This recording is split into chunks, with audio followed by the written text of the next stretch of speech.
nightmare.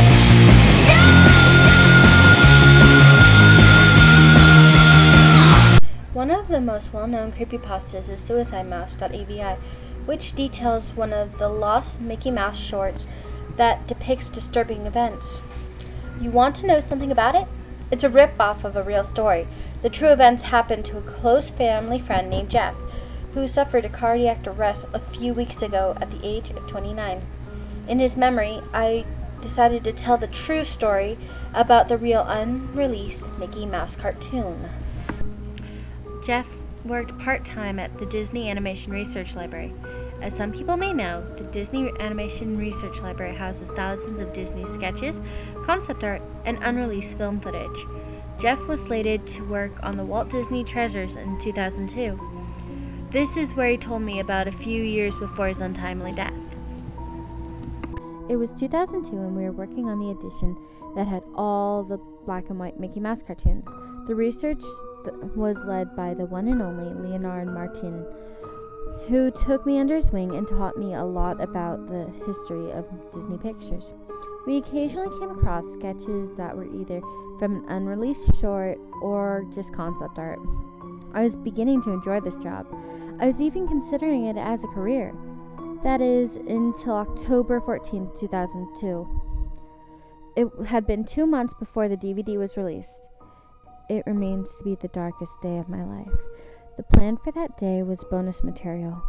Some material such as a short film for the Mickey Mouse fan club in 1931 called Minnie's Yoo-Hoo, which is now available on YouTube, and many other tidbits and clips.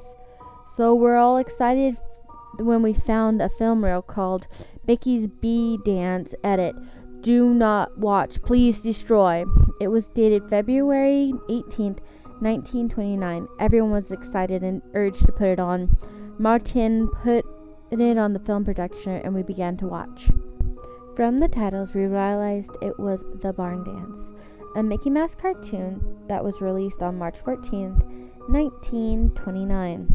The cartoon, which was already on the said DVD collection, is famous for its ending, showing Mickey, who had just been rejected by Minnie to dance, pouting and crying. It also depicted Peg-Legged Pete as a gentleman.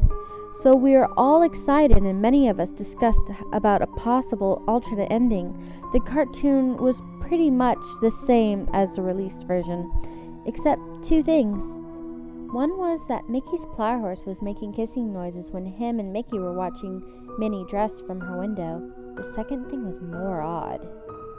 At several points throughout the cartoon, everything pauses and zooms in at Mickey's face, and Mickey produces a creepy, toothless grin. We were unsure of why this was happening. There was also a scene that had been removed from the final film, showing Mickey going into Minnie's kitchen and playing music with her cutlery. A large butcher knife falls into his pocket during this sequence and does not reappear. We all didn't understand the significance of this. Finally, the final scene came up. Minnie realizes Mickey had a balloon to keep him up after he falls on her, and she rejects him and goes to dance with Pete. Then Mickey begins to cry as Leonard Martin began to explain the possibility of using the kitchen sequence as a bonus feature. The crying continued. It was unusual because Mickey's crying is seen for about 3 seconds before it zooms out to closing credits, but Mickey kept on crying. Our eyes were glued to the screen.